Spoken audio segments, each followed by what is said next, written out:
Hello and welcome to episode 13 of my building series as I'm going through all of the magazines on the battle games in Middle-earth.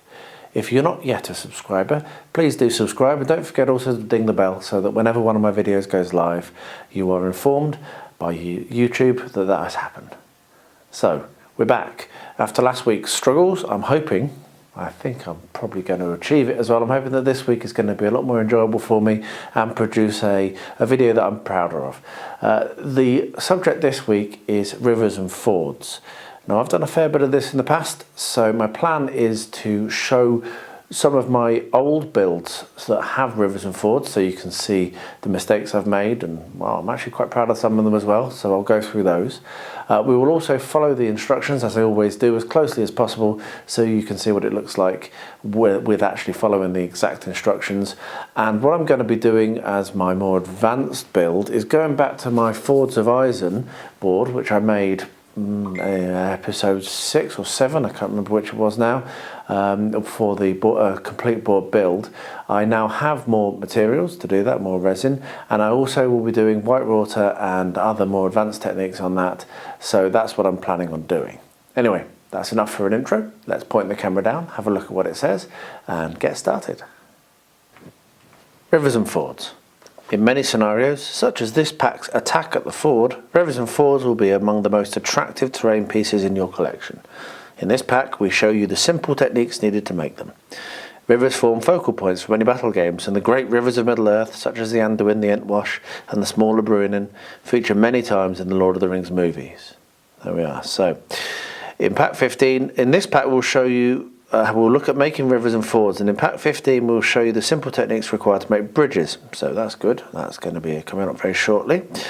So the materials that you will need is 5mm hardboard, foam card or thick mounting board, a pen or pencil, sharp scissors, corrugated packing card, plaster filler and PVA glue, modelling sand, gravel and flock, stones and pebbles, old brush bristles, modelling or coping saw, sharp modelling knife, black, white, blue and green acrylic paints. Now I've got a little subscript here which is quite important, so I'll quickly read that out to you as well. Basic materials. Hardboard is a very durable base material, but it is tough to cut and is generally only available in large sheets from DIY stores. Mounting board and foam card are stocked by all good art and hobby shops. They may warp a little, but are much easier to work with. Packing card tends to warp considerably, but it is very easy to find and costs next to nothing. So, I will probably be going with foam card because I have foam and I don't have foam card as such. It's not something we have here, but I'll probably be going with foam. But yeah, that's quite an interesting thing to say. So, top tip, before you begin to make your river, it is a good idea to sit down and plan how big it is going to be. Our model river is made in sections, each between 20 centimetres 8 inches and 14 centimetres 6 inches long. These sections are placed end to end to form a gently winding river. Obviously, the more curved and twisted you want the river, the more sections you will have to make. We decided to make enough sections to stretch in a line across a 4-foot 120 centimetre gaming board plus 2 curved pieces and a ford so that we could add variation occasionally, and that's also really good advice because yeah, interest is really important and variety is important. So what I'm going to do is I'm going to make a start on that plan, and I'll be back to show you what my plan is and then get started on step 1 very shortly in your time, maybe a little longer in mine. While I'm thinking about the plans for this build, I thought I'd take a quick trip down memory lane because this is quite interesting, I think. This here, right here, is actually the first ever thing that I made. It's my first ever terrain piece made while I was working remotely working away from home in Belgium, sat in an Airbnb on my own and just starting this whole incredible journey which has led me right to this point.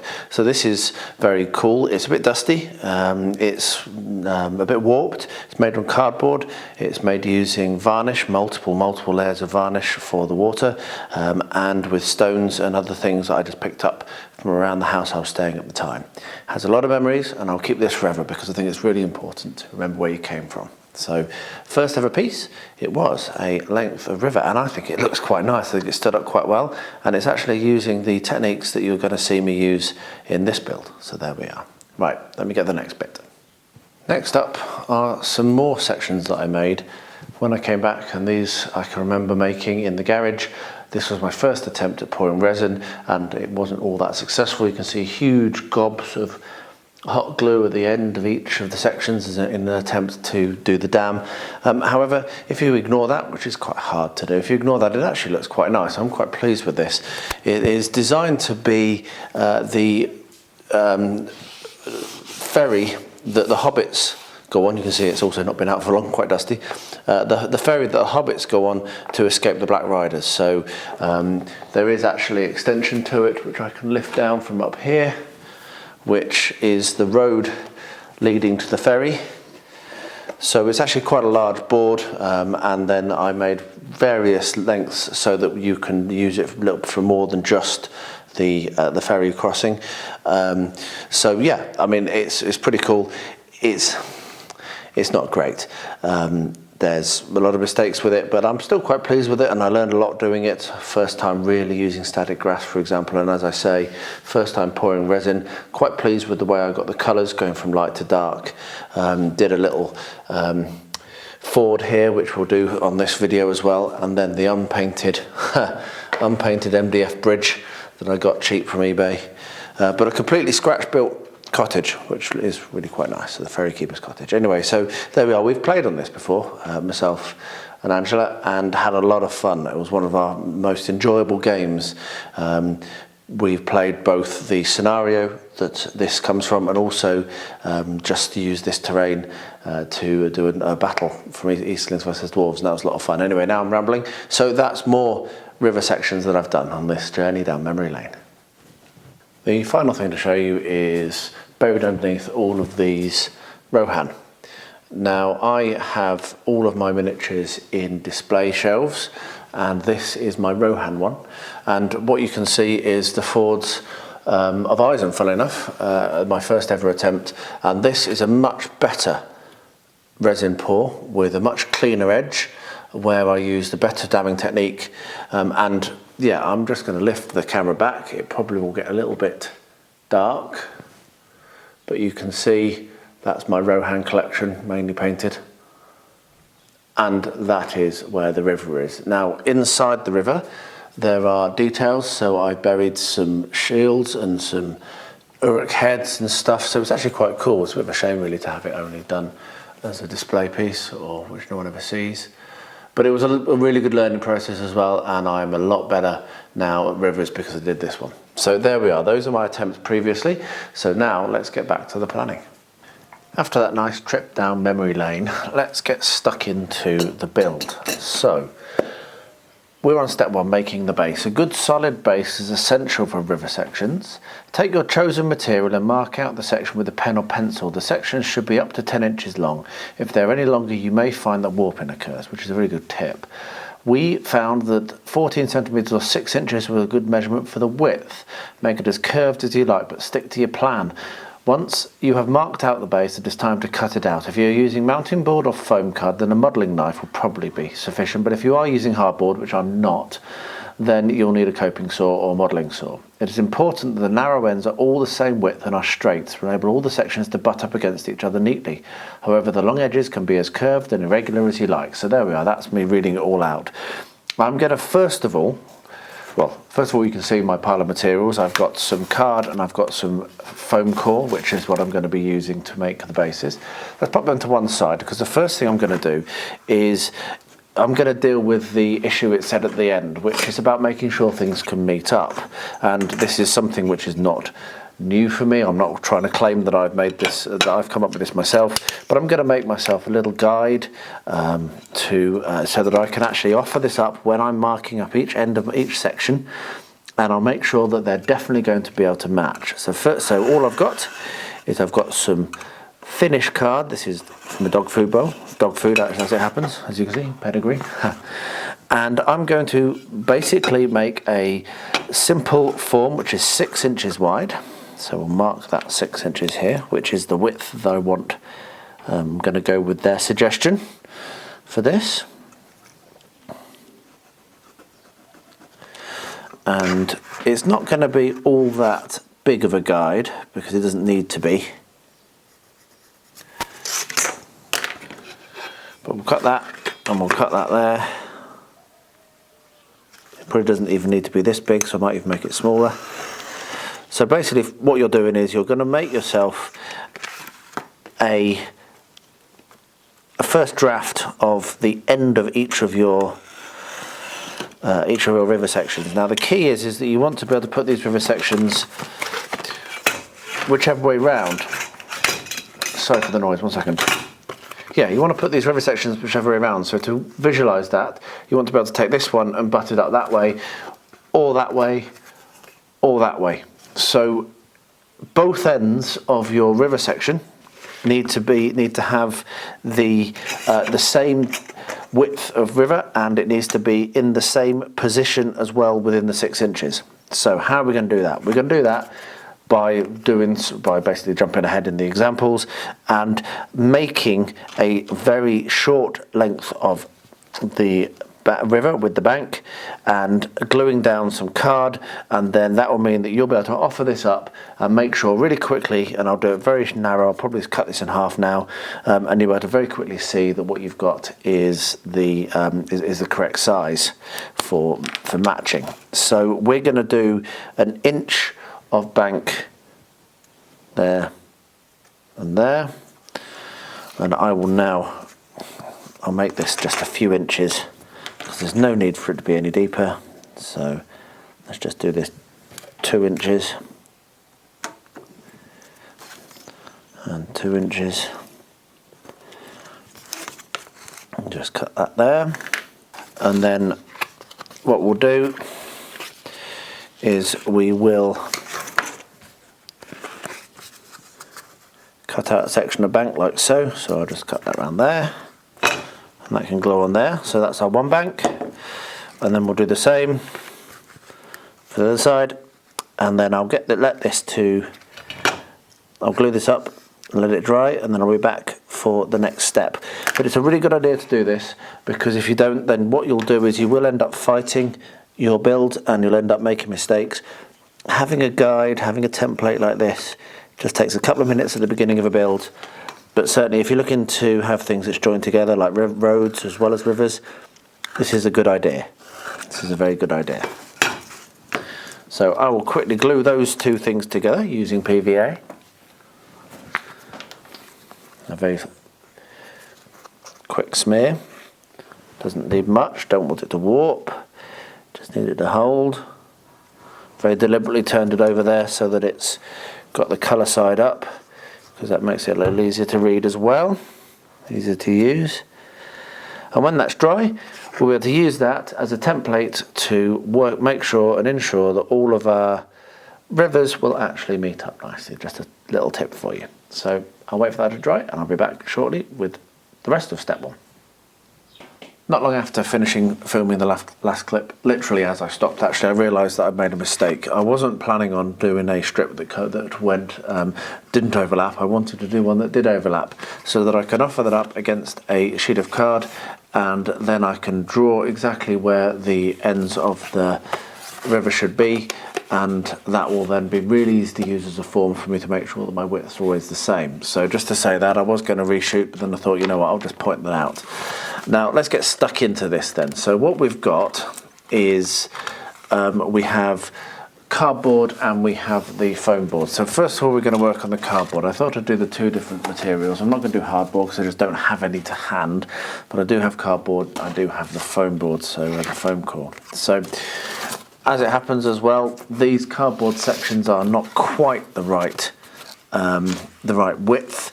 So what we're going to do is, again, using the form, I will make sure that this is, I'll put a mark here and a mark here so that we can get them centralised always. And we'll use the forms to work out where the edge is going to be. So we'll line that up and we'll line that up there, and then we'll mark in our edge. And what I'm going to do is I'm going to do 2 straights, or near enough straights, and then I'm also going to do a curve on the slightly larger sheet. And that is how you will see that this form is so useful, because I can do the straights as quickly as that, and then the curve is going to come in here, and it's going to go off, and again I am lining this up with the marks. It's going to go off there. There we are. So that's the benefit of this little template that I've made. Now that I've got those, what I can do is I can do a rough drawing.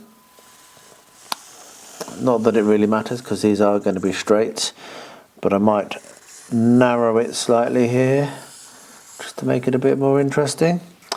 And then the same here. Let's take this sellotape off. There we are. This can narrow as well. And as you can see, these are going to match up perfectly because we've done our template. And so this is going to be a corner which is going to go round like so. And it's going to go quite wide and have a bit of an interesting shape as it comes in to meet there. So that's us drawing out our banks and marking out the base for the cardboard. What I'll do now is I'll just reset the camera and I will get the foam core and we will start cutting those up. These are just going to be probably not going to be used very much, it's just to show the technique. These are the ones I'm going to actually do for my table. So I will start cutting these up and working them out, but I'll just reset the camera and I'll be back in a short while. Okay, so we're all set. So if you remember, what they said is that they don't really want to be much more than 25 centimeters or 10 inches long. Now, if I offer this up to the bottom of my measuring thing, not that you can see, but I can tell you, it goes from 40 to 70. So it's actually 30 centimeters wide, not 25, which is actually a little bit wide. So let's have a quick look at this. The length of my sheets is actually 52. So if I do that in half, that's going to still be slightly too long, but not quite as bad. So what I need to do is I need to decide on the actual length of each of my sheets and cut these up carefully using my knife and my safety ruler. So that's the first thing I'm going to do. This is the lengths that I'm making for each of the river sections. So I think what we're going to do is we are going to grab a longer ruler than that, just up here, 42 centimeters. So if I do that at 21, then that is going to be absolutely fine. So I will now go through and cut each of these into 21 centimeters.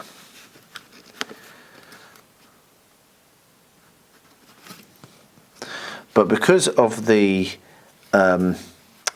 width of this 6 inches is not quite going to allow me to put too depth, so I might rethink that and see how far. Let's see. Get to. No, I can still only get. So I'm going to do that. Yeah. So I'm going to go through, and I'm going to cut each of these sections in half, and then I'll get what I can out of it. I don't like waste. It is a bit annoying, but unfortunately, I'm working with what I've got. This is not stuff that I have easily to hand, so I'm just using scraps. So yeah, I will get all this done. I will cut the other two up as well to the same lengths, and then I'll be back once that's done for the next step. There we are. It's nice and easy to cut. As always, don't try and go too fast. Just cut it gently with maybe 2 or 3 strokes, and it will cut nicely. So I'll be back when I've cut them all up to length. So that's all of those cut up. So now I have 6 squares that are each 21 centimeters long, and that's 21 centimeters that way and however wide they are that way. Now I've had a bit of a think, and what I've decided I'm going to do is I'm actually going to cut this template down slightly so that we have the same width as I did for the cardboard, because that makes a lot of sense. Because if I do that, then I can fit this on twice and not waste so much of the board, and also just get a lot more length of river. So I've marked that up. Let's grab my ruler and let's actually do that with the knife rather than with the scissors. So yeah, I'm just going to trim this down so that it's the width, same width as I used for the cardboard. There we are. So now we have that. What you can see is that that's going to allow us to put that on twice. So let's get some drawing done, and I'll do this on one of them and then turn the camera off or put it on speed up or whatever, and get them all drawn out. So I'm going to do roughly the same thing as I did before. I'm not going to necessarily do this all as a straight line because I want these to be quite interesting. So, but first of all, we will start off from the corner and we'll mark that in there. Okay, and while I'm doing it, I may as well mark the inside of the river as well. Okay, and what we'll do is we'll go and we'll find out where the edge will be. So this is where the other one will start. You see? So now from there I can go anywhere I want in that space, and I know that I will be able to cut it out, have a little bit of an interesting shape and not overlap and mean that I'm wasting any material. So let's do that. So let's mark on this end here, like so. And last but not least, exactly the same thing here. So this one I'm going to do a little bit straighter. This one actually I'm going to do totally straight. I'm going to do it, well, not totally straight, I'm going to do it just a little bit straighter. There we are. So I'm going to go through and make my plans and draw out all the rest of them like this.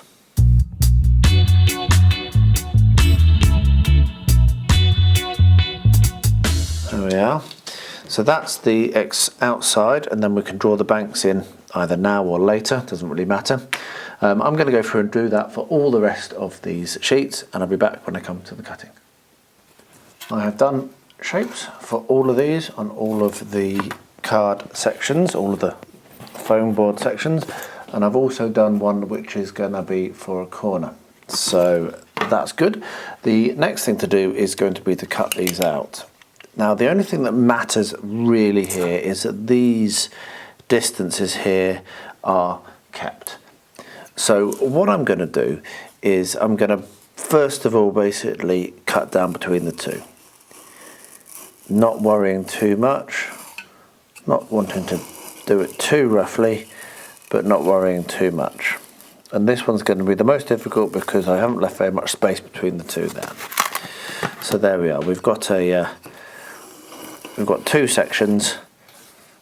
Let's just do it again.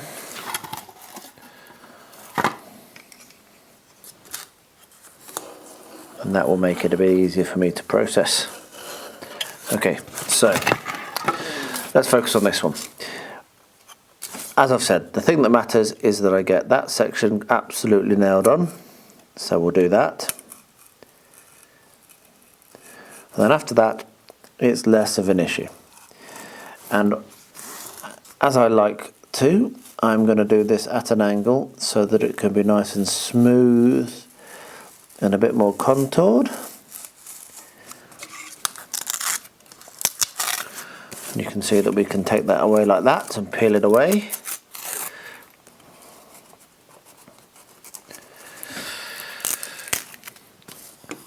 And we are going to need to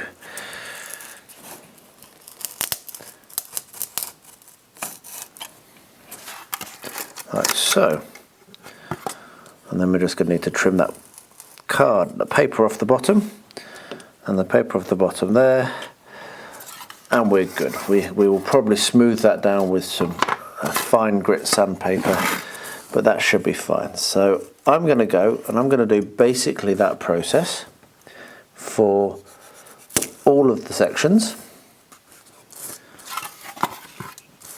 So making sure that I cut accurately but carefully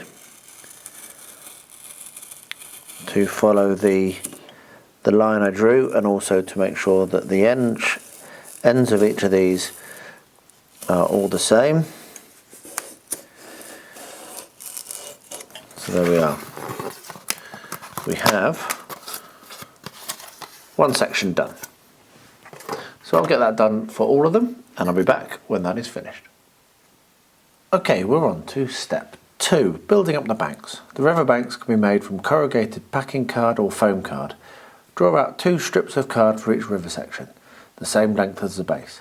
They look best if they're no more than 2 centimetres or 1 inch wide, and should roughly follow the curvature of the base. You can use the edge of your base to draw around as a guide. Cut these out with a modelling knife or a pair of sharp scissors and glue them in position onto your base. Don't worry about placing them right up against the outside edge of the base. A little gap is better, as you can then use filler to smooth out the edges. See step 3. Makes sense, that.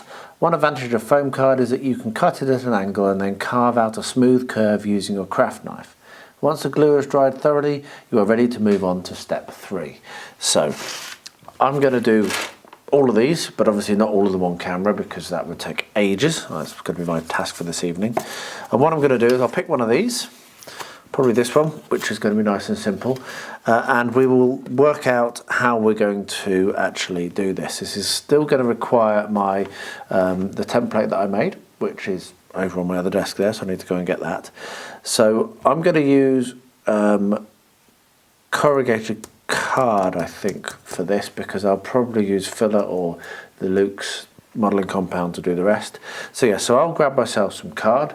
I've sat down not very prepared for this clip, and I'll grab the template, and I'll be back to show you how I'm going to go about actually doing these. I'm back with some double corrugated card, so I can show you how I'm going to go about making these banks. So the idea will be to not cut out a whole thing the size of each of these bases, but only to cut out enough to do the bank.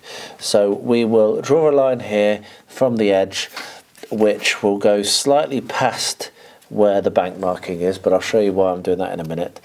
And then we will mark out as well over here where the edge of the of this base section is.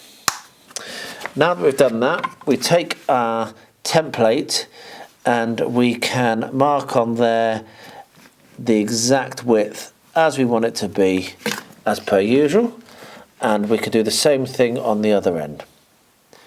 So that gives us where we want the inside of the bank to be, so that it will join up nicely at all times, and then we can join those 2 lines, and bearing in mind we are going to be cutting this out. And that there is going to be the bank, which will glue on here. Now, to keep this from getting too crazy, because I am making quite a few of the bases, I'm going to do each base I'm going to do to completion. So I'll cut this out, glue this on, and then mark, cut out, glue, and then move on to all the rest of the bases and get them all stuck. So I'm just going to get that done. I'll be using either scissors or a craft knife, like it says, gluing it down with PVA, all the standard stuff, making use of clamps to hold it in place. I have both these clamps, which are great, and I've also got these clamps, lots and lots of them. One thing I have a lot of is clamps. So yes, I'll be clamping it in place, and I'll probably come back at the end of the evening, because this will take me the rest of the evening, and show you what it looks like with them all done with some banks. I might end up doing 2 layers, but I'm not sure. At this stage, I'm only going to think about putting 1 layer of double thickness corrugated card on as a bank. So here goes. That is a lot of river sections, and that is all of the banks glued on all those river sections. I have been one of the white plastic card ones, because I just didn't like how it looked. But yeah, so we've got quite a lot of river there. I'll let that just dry up overnight now. It's very late. I really don't learn. I've bit off quite a lot for this one, but I'll get there. It's all good. So yes, I'll leave that all to dry now, and then tomorrow, or yeah, probably tomorrow, I'll be back with the next step. So yes, that did take me all evening. It's now 11:30. I have a big pile of river sections now, all of them with the banks nicely stuck on using PVA, which took me a while, but it's done. So we're now on to step 3, filling in the banks. To fill in the gaps in the river banks, put a generous amount of filler on the edges of the card strips and work it into a smooth slope using a scrap of card. Now, I'm going to make use of these palette knives that I have, but I will also probably use the scrubber card just as a demonstration as well, but mostly I'll be using my palette knife because I like using that. Do the same with the small gap on the outside edge of the river section. You can now add a few details to the riverbank, such as large rocks or reeds. Apply a spot of PVA glue to the underside of your stones and press them into the filler while it is still wet. To add reeds, cut pieces of bristle from a brush head and stick them into the filler as well. Use Pack 13's modelling workshop for details on using bristles in this way. So there we are, we're going to be doing some of that. So what I'll do is I will do the first one here just to show how I'm going to go about with filling the banks, and I'll do it with my palette knife, as I say, because I prefer using that. But basically that's just a high-tech bit of card that's used to smudge it into place. I have the pre-mixed polyfiller, which I order in tubs, which I really like. And what you do is you get yourself a dollop of it, as they say, and you generously apply it and smooth it in like so, and also, as they say, on the outside. Now I'm going to do a limited amount of extra material being added to the banks, mainly because I'm worrying about storage and I don't want to have them to be too big. So potentially things like rushes and stuff like that, I might actually limit how much I'm going to put on. So this is how we do this. You just get some filler and you smooth it in place.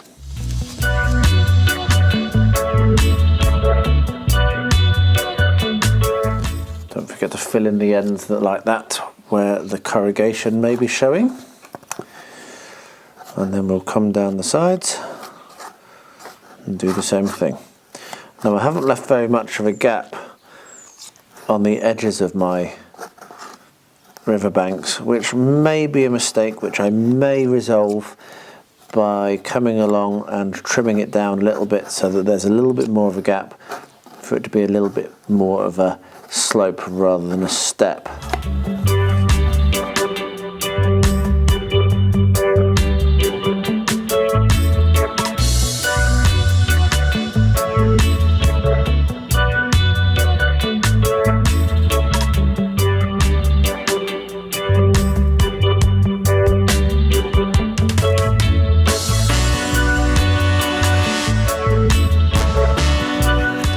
There we are, that's one side done. So what I'll do is I'm going to go through and do exactly that process on all of these. I may pick a different material, and if I do, then I will bring you along. So I might do something with Luke's APS. I'm thinking about that with the modelling compound. But yeah, I'll bring you along if I do. But otherwise, I'll see you for the next stage very shortly. I've done a few now with the plaster, and I've decided that I'm going to come in and do some with Luke's APS's modelling compound, which I do like using quite a lot. I've done this a fair few times on their channel, so I'll very quickly show you how I do it, and then I'll get on and do the rest. The reason I've decided to switch over to the modelling compound is I think it's actually going to use a lot of my filler, and I don't have very much of it, so I don't want to use it all up. So I've done a couple with the filler, and also it's nice to try different techniques out, isn't it? So the way that I do this is I put some modelling compound into a little plastic bowl, as you can see. This is a picnic one, disposable. However, I use these and use these and use these until they break. I don't throw them away after every use because I'm a bit of a beardy greenie. And I put some water in, and I try to put a small amount of water in so that there's not too wet. I don't like it to be too damp, but it does need to have some working time as well. So actually I've accidentally put exactly the correct amount. That's roughly the texture that I like it to be at when I'm using it. So there's still some water in there, but it's not standing water, but it's also quite loose. It's not too solid already. With that done, this is a fantastic, fun, messy process. What we do is we add it where we want it, and don't try and smooth it too much on the first application. This is one of the reasons why I make it a little bit more loose than maybe some, because I like to get it roughly in place, and then that gives me time to do that and then come back after it's in place and do the smoothing step. And you can smooth this for quite a long time afterwards actually. So I will get this all pushed in on this bank.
So there we are, so I'll let that go off and we'll decide whether I'm going to do that for any more or not. Right now I'm thinking I'm going to go back to the polyfiller.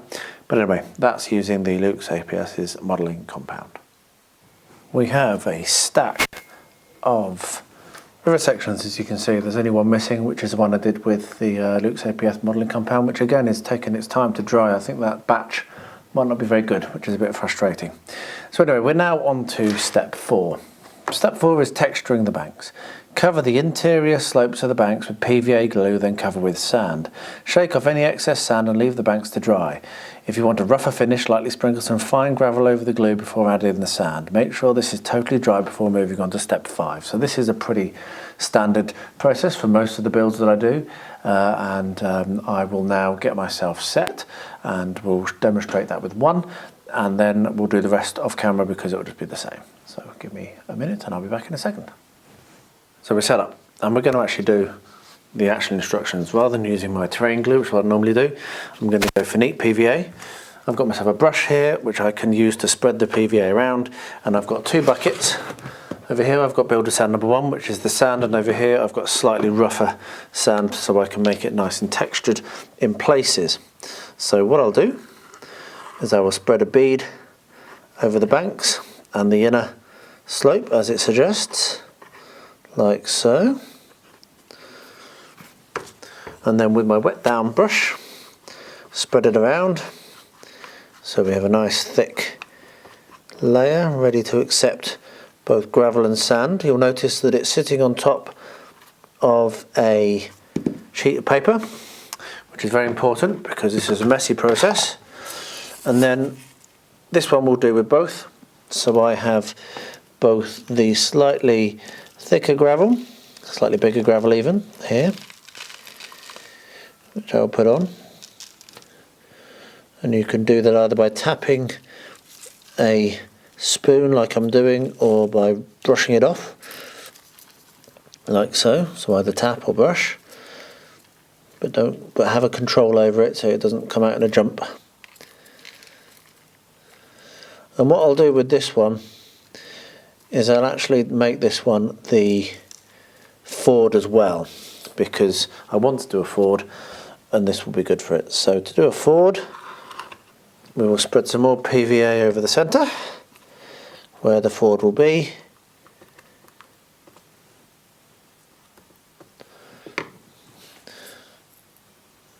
And we'll put some stones in there. Now this won't be the final thing for the Ford, this is just going to be doing the basis, which will be painted over, and we'll probably put some more stones and what have you in there. But that's that. So we've done our number 2 sand, and then we've got a number 1 sand which is much finer, which I need to sieve again. So I'm running out there. And then we will just scatter that on as such, like so. Bit of a lump there from a previous, just like so. And you can see that it is messy, it does get on our paper. And once we've got all the sand that we want on and we've covered it, It doesn't need to be left for very long before you can empty that back into the bucket. And there we are. So I'm going to do that for all of the bases and then leave them to dry, and I'll be back for the next step very shortly for you, but in a while for me. As the advanced part of this build, I'm going to be pouring the rest of the resin, so making this up to the height I want it to be, which is probably going to be 2 more pours, so I'll get one of them done very soon and then leave that to go off. Because this resin I'm using doesn't smell, I'm able to do this in the games room, as you can see, so that's much better than having to worry about stinking a whole room out. So I'll get that done, and when it's finished, that's going to be using the same method as I used to pour the original. Maybe I'll show you one application. Then I'm going to do the white water, which I will do in more detail. So there we are, it's nice to see it again, and since I made this I've painted up the armies I need to play on it, so maybe I'll even be able to get a game. Excellent. We're now on to step 5, painting the model. Paint or spray the entire section black. If you have used foam card in the construction of your river, do not use spray paint on it, or the inner layer of foam will melt. It's especially important to give the sand areas a good coat so that the paint runs into all the gaps created by the sand grains. Once the undercoat is dried, apply a dry brush of grey paint over all the sand and rocky areas. So I have a big pot of black paint at the back here, and I have a big brush, and I'm going to paint the whole model in black. As simple as that. So it's not really rocket science, but also just so you can see, you don't have to really kind of worry too much. If you water your brush down a bit, then this is just neat paint. It's not got anything added to it, no PVA or anything. If you add a little water, then it will mean that it does soak in. And what I'm going to do now is the one that I'm going to do on camera is going to be the one with the there's going to actually be a Ford. So it happens to be a cardboard one, because that's what I picked. Might have actually got a little bit too much water on that brush, so just dry it off a bit. There we are, a bit better. And I might actually come back and spray this as well. What it says about spraying the foam board is correct if you get too close. The thing that actually causes foam to melt is the propellant, not the paint. So if you spray from far enough away, you're not going to have a problem. I do it all the time. It's a bit quicker as well, spraying, but you don't always get the same kind of coverage. So there we are, and we'll do the edges and then let that to dry, and I will go and do the other, I don't know how many I've got, lots. Might need 2 coats. This is house paint. It doesn't seem to be wanting to go on very thick. But it's all good. There we are. So I'll do that for all the rest of them. And then if it needs another coat, I'll do it and I'll tell you. But otherwise, we'll be back for the next step when they're all painted black and when we're about to dry brush. I worked out why that first one that I was painting didn't paint very well. It's because I hadn't mixed black correctly, and you can see that the other ones were done much better. And there is the pile of all of the all of the bases. However, I've been looking at it and I've decided I actually want to put a little bit more texture on.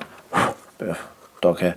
And so what I'm going to do is I've got my builder's sand number 4, and I'm actually going to put some more larger stones on, particularly on the crossing here, but also on all of the other bases, and then I'll do another coat of black afterwards. I'm not in a huge rush. I'm doing quite well for time, so I may as well do it and do something that's going to look how I want.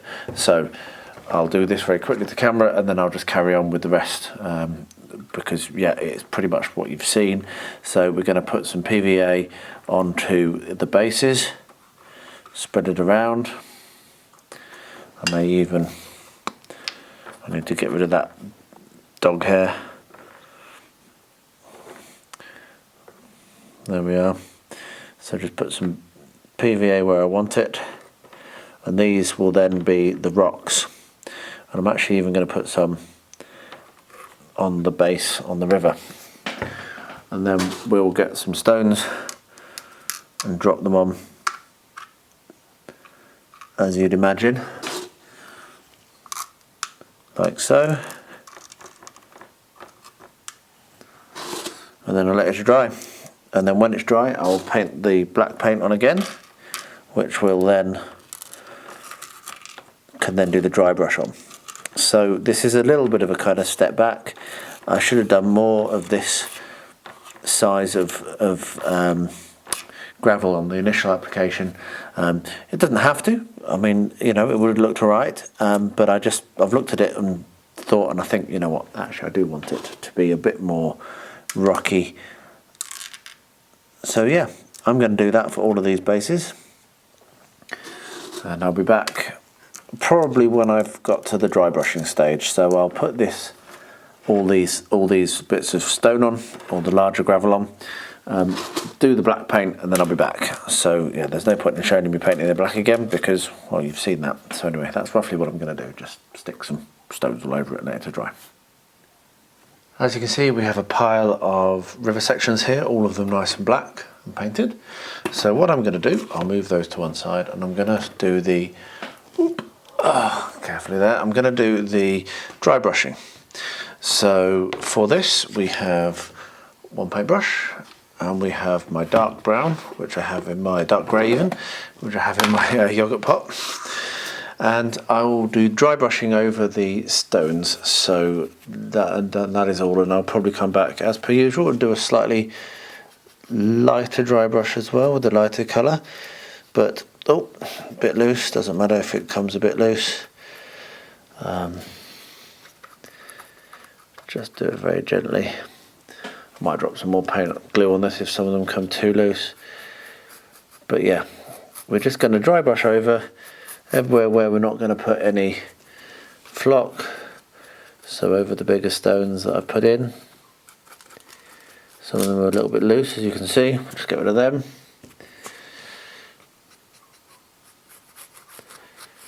Just dry brush there. And over where this is obviously the one that I'm going to be working on in front of you, which is the one which has the little bit of a cover of a Ford. But yeah, we're just going to do this for all of them, and any that come too loose I will then come back and glue them in with super glue, because yeah, that's probably the easiest thing to do.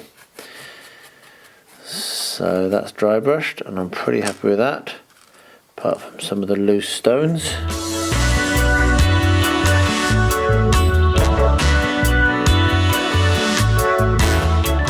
And now what we'll do is we'll get some super glue and just very carefully glue each of these in place. This super glue's run out.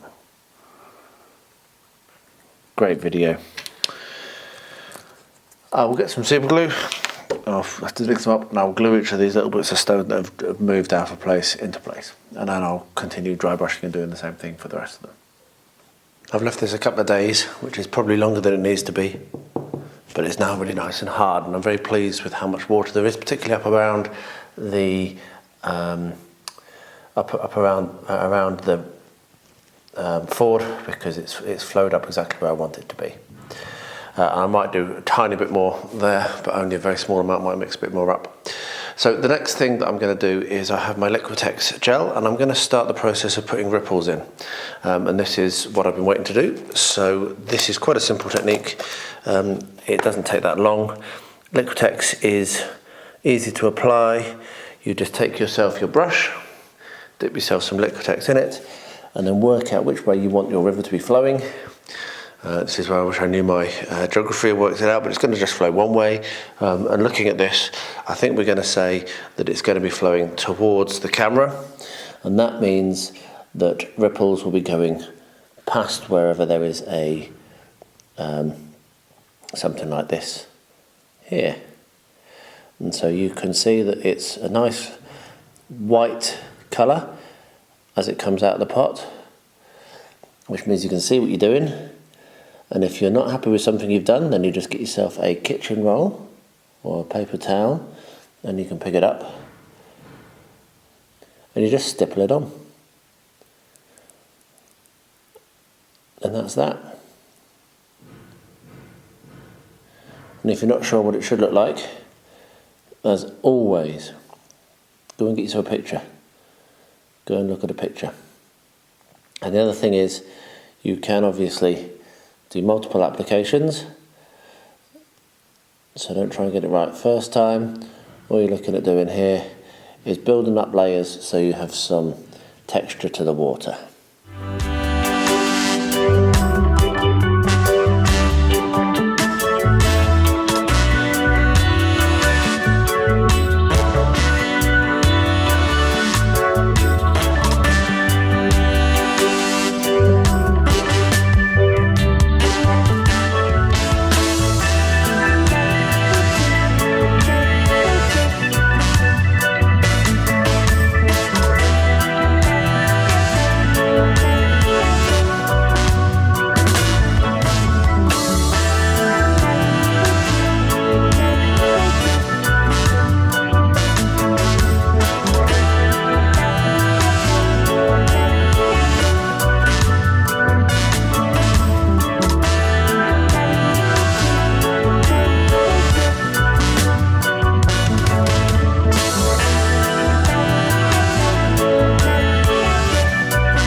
Well, I think that'll do for now. Given the impression of where the main current is coming down here, and it's got quite choppy over by where the water is shallowest. So I'm going to go and wash my brush and let that to dry, and then we'll back when it's dried to see if we need to add any more. We're ready for the next step of part 5, which is painting the water. Painting water is quite tricky, and there are several ways you can do it. The easiest is to paint it blue, but if you do that, I think that Luke Fellows will hunt you down and destroy your hobby space, because yeah, water isn't blue. Anyway, we found that a dark blue-green colour was much more realistic, and this is very true. Water is not blue. The base colour was mixed from black, green and blue acrylic paint. You can then highlight this dark colour. First mix more blue and green into the base colour and paint it on the edges of the water. So what we're going to do is we're going to do this one here in its entirety, and then I'll continue this process over all of the rest of them. Now I do want to point one thing out, is I was lazy and I used the spray paint to do the black colour, the second black paint base, and it was silly because the spray paint I use actually does shrink, and it's shrinking that causes warping, and so you can see that there's a very slight warp to this and to quite a lot of the others. So because these are card or foam card, I can actually bend them back quite a lot and reduce the warp just by brute force and ignorance, which is good because brute force and ignorance is pretty much my middle name. So yeah, but yeah, if you find yourself warping with these materials, it's relatively easy to resolve. With wood, harder to resolve because it's harder to actually move the wood back without doing other additional steps. Anyway, enough of that. So what we're going to do is we're going to do a traditional mix here. So I'm going to put some dark green, lovely dark green there, and I'm going to put some dark blue here, so with the other side, like so. And we're going to mix those together, and then I have my little bit of black here, so we'll put a tiny drip of black. This needs to be mixed, so I'll do that in a second. Let me get that done and I'll be back. There we are, so I have added black to the palette, and what we're going to do is we're going to mix up our colour. So we will drag things to the middle and mix them until we get the colour we need, and then what we can do is we can keep trying to reproduce that colour across all of these river sections. And we'll just start putting it in, and you can see that is, let me zoom in a bit more on the actual river section. That is a lovely blue-green. So I'm pretty happy with that for the base colour. That was very easy for me to make. What I'm going to do is going to paint that over the whole of this river section. Let's turn it around, do the other one. And then when that's done, I will continue with this colour over all the rest of the sections. And then when that's done, I will come back with the next step, which will be details and highlighting of this paint job. So like I say, I'm going to get that colour, I'm going to put it on all of the river sections, and I'll be back when it's time to do the next step, which will be highlighting. As you see, I've not used the black yet, but I might well do at some point in the future. But yeah, onwards. Took a couple of coats of that darker green, and it might even need a little bit more. I covered up my paint so that it wouldn't completely go off and dry while I was waiting for these to dry, and now I'm back to do a little bit more of a coat. I think one of the reasons why this is taking longer is, again, the mistake I made with using that spray paint. It's not really a very good primer over card. It works okay on miniatures, but it certainly doesn't seem to want to accept very much in terms of paint. So I think I probably won't use it again. I think this is the last failed experiment. It caused my Joan of Arc board to warp as well. So we're going to just go back through and do roughly the same colour again on all the boards. This will be the third coat of this darker greeny blue that I'm putting in. While I'm doing it, I'm going to get a very dark mix and just wet blend it in the centre, just to start that process. So I'll get that done on all of them, and then we should be able to start the highlighting process. But like I said, I'm going to make a very dark green over here, which I will wet blend in the centre, making use of the black that I put out earlier. So there we are, really dark green, but that will only be used in the centre. Cool, right, I will be back for the next stage when I get to it. I'd rather do this right than rush it. So there we are, just paint until you're happy. Onwards with more of these bases and more colours.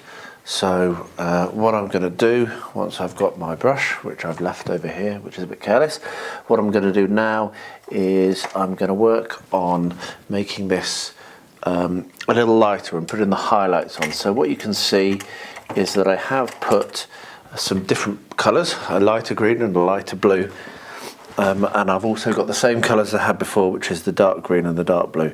So if I mix where the dark green and the dark blue are, I will end up with the same rough dark green as I had before, because it was about a 50-50 mix. And what I can do then is, from this mix here, I can then pull in some of that lighter green or that lighter blue to change it up and do the highlights. So again, as per, I will do this on this here. I actually want to put some of the darker green on this again as well, because it's taking the fair few coats, like I said in the previous clip, to actually get this how I want it to.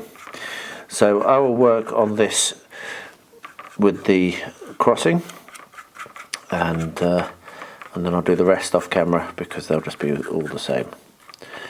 Repeated processes over and over again on this build.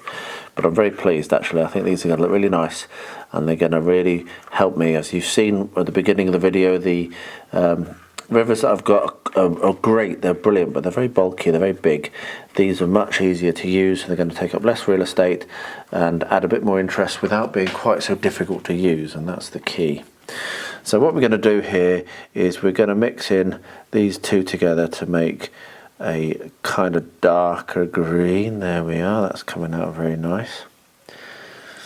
And I'm just going to smear that in at the first, and it's probably not going to look very good, but don't worry, because we're going to blend it. Now, I'm not very good at wet blending, but I'll give it a go. I'll give most things a go once. And what it wants to be is just to add some variation. And what you need to remember when you're doing this is that as a paint dries, it does change colour. It's very much not going to be like this. It's not going to be as stark a contrast as it looks, because that's how paints work. They dry and they dull down slightly. So there we are. So I'm going to basically do that technique on all of them, which will hopefully look nice, and if it doesn't, then I can always go over it. It's fine. And I will be back when I've finished to show you what it looks like, or probably when I'm starting the next process, and then you'll see what it looks like. So there we are. So that's now dried, and while I'm not massively happy with how it's looking, it certainly is going in the right direction. There's a nice texture to that now, which I will add to a little bit more, and then after that I'll do a little bit of dry brushing, and then it's done. So what I'm going to do is I'm going to grab my brush and I'm going to put on more of the Liquitex, but this time around it's going to be more in terms of looking like running water rather than standing up ripples. So I'll pop some music on and you can watch while I do this.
These are really starting to come together now. I'm very pleased with them.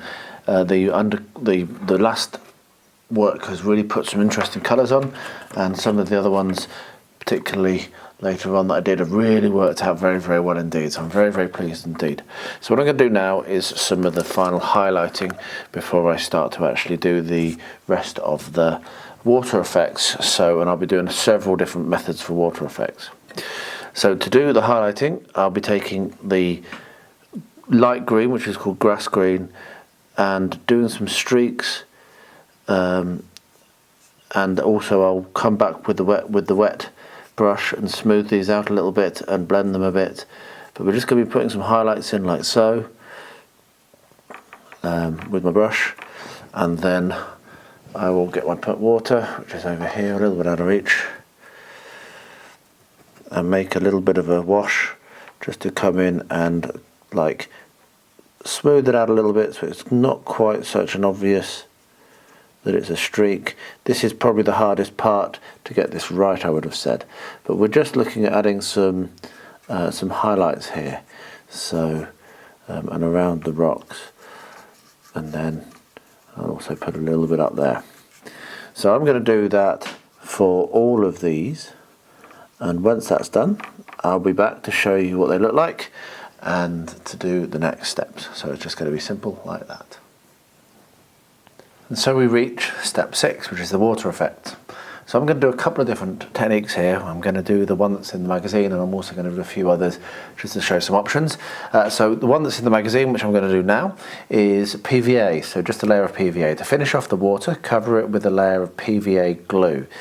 When this is dried, you'll see that the water has a shiny finish, making it look wet. You might want to give it a second coat to emphasize the effect. So I have my PVA, and what I'm going to do is, as lazy as it is, I'm going to pour the PVA on, like so, and spread it around. Now you'll notice that I'm not doing this on the one with the Ford, and that's because the one with the Ford I'm going to do a slightly different technique. The one with the Ford I'm going to do with actual resin, because yeah, I think I want to. So we'll just spread that around as it says, and you'll also maybe want to make the banks a little bit wet if you want to, so you can just go off a bit with the glue, and we'll probably want, like it says, to do 2 coats of this. So I've put quite a lot on. Problem with this one is it's probably going to cause it to warp, and that's why I'm not a big fan of it, which is why I'm going to do the other suggestions, the other options. So that's option number 1. So we'll put that to dry and we'll see what that looks like when it's done, and we can compare it with the other techniques. So the other technique, just wipe that off and grab this. The other technique is to use boat varnish. Now, boat varnish does have some colour to it. You can get completely clear boat varnish, but right now I don't have any completely clear boat varnish up with me. So what I'm going to do is I'm going to get that open. So I have my knife, and we will open this up if I can. Give me a minute.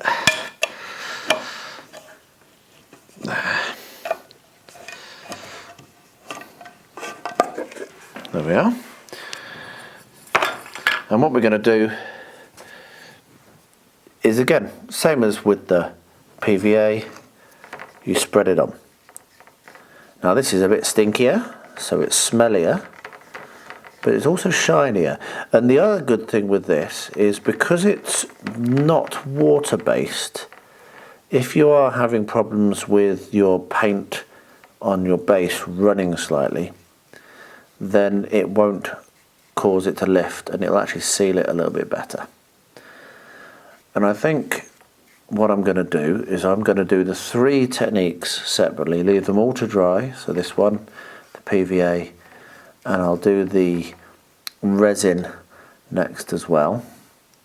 And then I'll have a look and see which one I like the best. And then I'll do the rest of the river sections like that.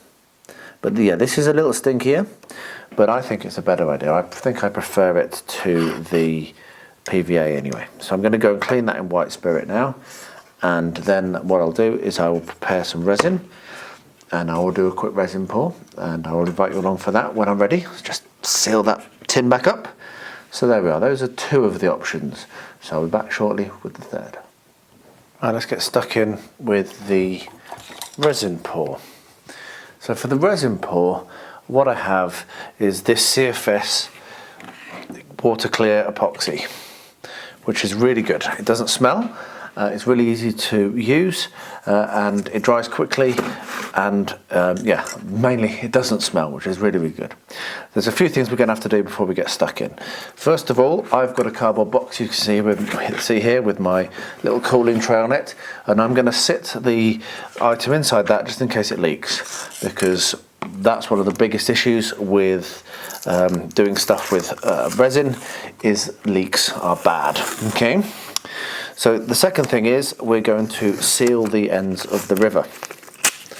So get yourself some masking tape, and this is really important to do this right, and we're going to do a couple of processes here. So first of all, get that to be stuck down very firmly underneath, and then wrap it round very firmly as well, so that you get a good seal, and it needs to be a very good seal. Now we're not going to pour all that much resin on this one, however you still don't want to leak, and so yeah, make sure that gets a really good seal. And what we will also do is, and I'll let this dry, so this is going to be a couple of parts, it's not going to be shot immediately, this is the prep work, is I will also run a bead of PVA along the edge, which will hopefully prevent it from leaking even slightly. So we'll do the other end, same way, make sure it's stuck down very firmly, fold it up, make sure there's a very good join there. That's where you're worried about it. And there we are. Right. So make sure there's nowhere for it to leak. Now I'm actually going to go through it. Actually, I'm going to go back on what I just said. I'm actually going to see whether that's going to be good enough. And if it leaks, it leaks. It's going to be in a cardboard box, and it'll be fine. So what we'll do, is we will now mix our resin. So I'll move that to one side. I have a very small pot here because I'm going to mix a very small amount, and this is 50-50 by volume, or 90 to 100 by weight. So this is 900 grams, that's a kilogram. And actually, I've opened that and I'm a bit naughty. I'm going to put my gloves on. 1 second. You want gloves. I'm sure that this is actually okay, this stuff, but I would always recommend getting yourself, find out how large your fitting is for your gloves and get some that fit, because there's nothing worse than gloves that are too small or too large, and there's nothing worse than not having gloves. So that was a good purchase. So anyway, so we've got our two part A and part B, and what you can see is that it pulls out like so, and we're going to do it by volume. So I've got a little spoon here, and I'm going to do 2 spoons, or maybe 1 spoonful of each. So 1 spoonful of part B there, and put that in. Put the lid on so we don't have a spillage. It's not cheap, this stuff. And then push the nozzle back inside. There we are. And like I say, this doesn't smell at all. It's not like some of the other CFS stuff I've had originally. The first stuff I ever had, which stank to high heaven, and I almost got divorced before I got married, which was still joked about, laughed about that.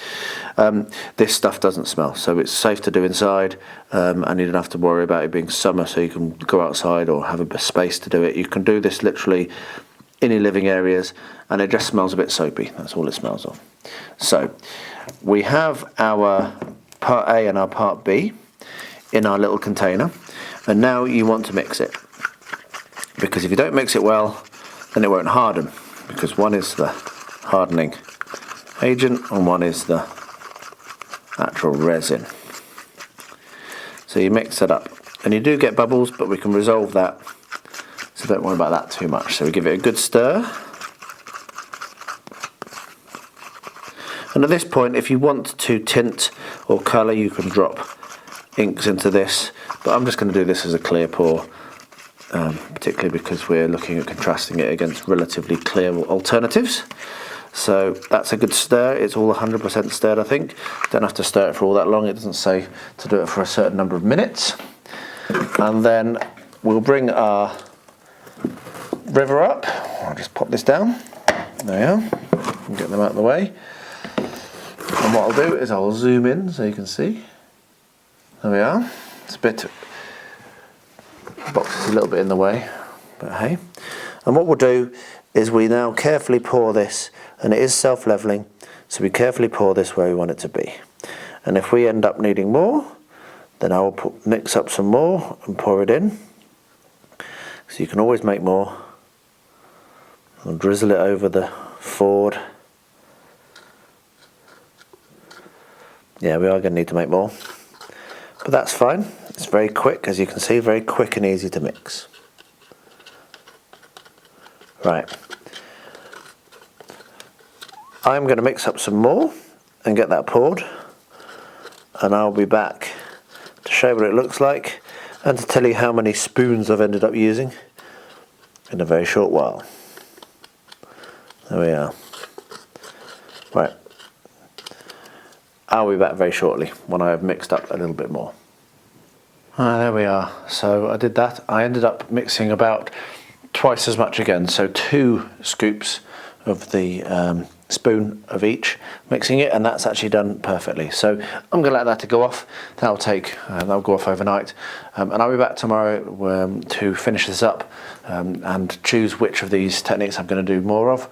Probably not the resin. That was just to show how it could be done, and also as a demonstrator for one particular guy on one of the Discords I'm at, because he was talking about it, so I thought I'd show it.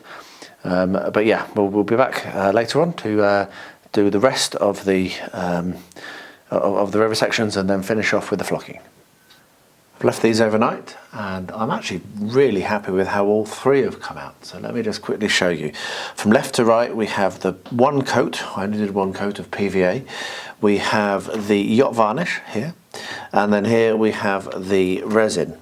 Now of course the resin does look the best, it's going to, but it's also the most expensive option and the most difficult to do, because you do need to have, you need to mask it off and what have you. So we'll take the masking tape off, and you can see that there's going to be some tidying up needed to be done on the end. There's a bit of a lip, but that can be done with a sharp knife, which I will do in a bit. Taking the masking tape off there, and you can also see that I didn't have it quite flat, so it's actually deeper at one end than the other, but still that does look really well. And with a sharp knife, which I will get now, let's get an X-Acto knife, I should be able to carve that away relatively nicely, like so. I'll do it mostly off camera, but you can see that it does cut well enough, and then get a very fine grit paper, sandpaper, and sand it down so that it's smooth and you can't see. But that's a very easy way. I mean, resin is very easy, particularly if you use that stuff, and I will try to remember to put a link to where I got that from, that CFS stuff. Not going to claim origin. That was definitely one that Luke from Luke's APS recommended to me. So yeah, I'm not going to claim origin on that. But yeah, resin is obviously a good option because yeah, it's clear and easy to work with, especially when you get this stuff which is basically odor free. Using the old stuff that stank to high heaven wasn't very good, but yeah, pretty happy with that. However, I'm not going to do them all like that because it is a pain. It's just too difficult, and it's not what I'm trying to do. Not too difficult, too time consuming, and it's not what I'm doing as part of this build, but I did want to show it off, so I'll put that to one side. The yacht varnish next. So the yacht varnish dried very quickly. I could have probably shown you this last night within a couple of hours, and it's brilliant. I mean, it's really shiny, it's got high gloss, which is what you're looking for, and also, as I say, it's not water based, so it's going to be a little bit more hard wearing and easier for you to clean when you get to the flocking stage. However, I'm surprised by how nice the PVA has turned out. I think it might need another coat for it to get to the right level of gloss, and there are a few places where it's not quite dried on how I want it to, but that has still turned out very, very nice indeed. So what am I going to do for the rest of them? I really don't know. I probably will do the yacht varnish just because it's of it not being water based, but I am impressed with the PVA, and so I would encourage you, if you don't have yacht varnish and you do have PVA, it's going to give you a good result, but you're probably going to want to do two coats. So I'm probably going to put another coat of PVA on this now while I do the yacht varnish and all the others, and then I'll be back after that to do the final steps, which is going to be the flocking. These are all now dry with the boat varnish on. You can see there was a little bit of an issue there because of the warping, which I can probably solve and resolve, and I'll tell you how I do that. But for now, I'm happy with that. So what I'm going to do is something which isn't in the magazine, but something which I'm going to do just to normalise and standardise all of what my terrain looks like, because that's what I like, to try to have it all at the same. I wouldn't normally have gone for the black undercoat across all of it. I would have done brown paint like this. And so what I'm going to do is, I'm not going to do it very thick, but I am just going to paint brown terrain paint on the banks of each of these and let it dry, and then when that's done I will then come to the flocking stage, which is the next stage. What they say for the next stage is to use green paint, but just no, it's not green, is it? Mud isn't green. I mean, it can be if it's like mouldy, but yeah. So we're going to just come along here and make it look like dirt. So I will come back when I've finished. Won't take me too long. I'll come back when that's dry, even not when I've finished, when it's dry and when I'm about to flock. Won't take me long. Now we've reached the final stage for the official build, which is step 7, finishing touches. All that remains is to paint the outer edges of the bank with green paint. Now I've done that in brown because I don't think that you do that in green. It doesn't make any sense for me to be for you to paint that with green paint, and then apply PVA glue to them and cover them in modelling flock. Shake off any excess and the vivisection is complete. So I have my paintbrush and my modelling glue, which is just PVA mixed with a little bit of water and a little bit of washing up liquid, just to act as a flow agent, but also to keep it from going off, because PVA can go mouldy, which people don't really realise. And for this one, I'm actually going to make use of the shop bought flock, because, well, I want to. So I will get some PVA. As I say, it's just watered down PVA, about 3 parts PVA to 1 part water, and there is a link in the description below for this, because there's a link in every single one of my videos for how to make my terrain glue and terrain paint. The terrain paint is what is the brown paint. So yes, if you're unsure how I've made that, there are links below. So we'll paint this on, and we'll do 1 bank at a time, and I won't put any PVA over the areas which I want it to look like they're stone. There we are. And then I normally do this with 3 colours, but I've only got 2 colours of flock, so we will put this colour on, and then we'll put the other colour on, and then we're done. So this is how I apply flock. There's as many different ways to apply flock as there are hobbyists, but I do it with a pinch and a kind of like sprinkling salt, rubbing your fingers together way. There we are. Just to kind of apply it randomly. So that's that one. And then we'll get the lighter green, lichtgroen. The other one is mossgroen. I bought these in Belgium. So we'll get the lichtgroen and we'll add that as a highlight. And I will now do this for the other bank on this one, and also for all the other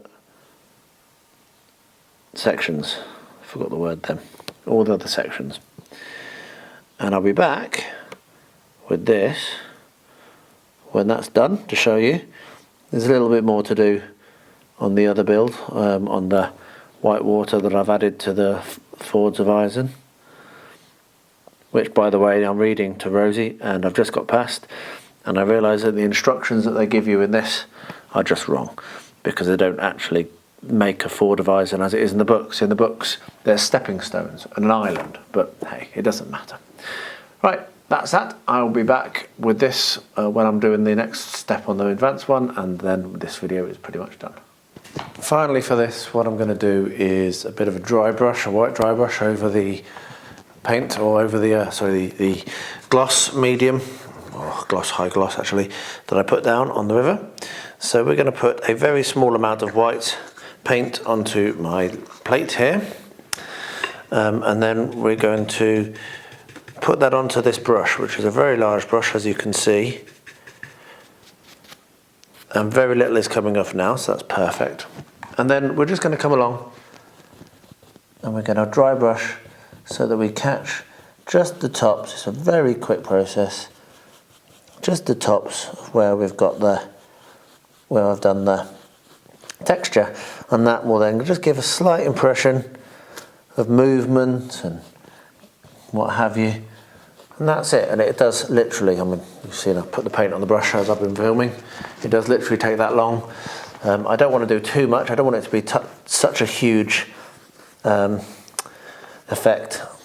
That paint is definitely enough. I'm actually moving dust off it with this paintbrush as well. That says something. Still got builders in. So there we are, and that now has drawn out and highlighted just enough of the texture that I put on to make it obvious that it's there. Don't need more paint than that at all. That's what a dry brush is. You just don't do very much paint. So there we are. That now looks really nice. I'm really pleased with that. And that now makes the board here for the Fords of Isen incorrect, as I've said, based on the book, but much more modelled on the films. Maybe one day I'll do a proper Fords of Isen based on the books. So yeah, there we are. That's how you add white water effects to your water. Very pleased. There is a pile of river sections and they are done. What I'm about to do now is seal them, which I will do using the same watered down PVA. Let that dry and then I will be able to get a photograph of them slightly later on. I'm trying to get this done early in the day so that has a chance to dry so I can get photographs this evening. I will get this done and then wrap the video up and you'll be able to look at pictures, as I say, a bit later on. Well, later on for me, but straight after the end of the video there'll be pictures. I hope you've enjoyed this. I've really enjoyed making these, and not to give too many spoilers away for next video in this series, but this has given me lots and lots of ideas of what I'm going to do in that video. So anyway, yes. So I'm going to quickly, as I say, just paint this PVA over the top gently. It's pretty nicely dried on actually already, but another coat doesn't hurt and it doesn't take too long. And then yeah, I will get back to you in a second and finish the video up. There you are, another build completed, and a really good fun one, and certainly one I enjoyed far more than the scattered terrain from the previous video. I've learned a lot as well though. I've made some mistakes. What I've come out with in the actual official build is close to good but still not wonderful. So what mistakes have I made? Well, first of all, I think I should probably have done the actual river section, the actual river part of the section slightly narrower for the width, and put more of a slope coming from outside the river section, so like that, and then the river here, because at the moment it's very, very much stepped, and that is probably a mistake. But other than that, maybe I could have clamped them down to some 2x4 to keep them from warping, and I might yet do that to fix that. But other than that, I'm very pleased. The river looks very good, the water effects are great. Trying out the 3 different effects proves to me that definitely resin is the best. I mean, it just looks nicest. But PVA surprised me, having said that I didn't use it for most of it. The PVA one does look nice, but certainly I think I do still prefer the yacht varnish just for the hard wearing nature of it and the slight tint of colour that it comes straight out of the tin. So we'll wrap that up now. I will do some photographs and show you what it looks like straight after this little clip, and look forward to starting the terrain for next video for Battle Games Middle Earth, because it's a follow-on. So where we've done the river here, next week we're going to, or next fortnight, we're going to make bridges, and I have all sorts of ideas of what to do for my own advanced build, and also another idea for something else. So it could be quite an involved build for me, but we shall see. I hope you've enjoyed this video. If you have, please do give me a subscribe. It's wonderful to see how many of you there are that are enjoying these, and don't forget to ding the bell and set it to all, and then YouTube will tell you whenever one of my videos goes live. And I will close off by saying thank you so much for watching this video, and please stay healthy, stay safe, and stay well.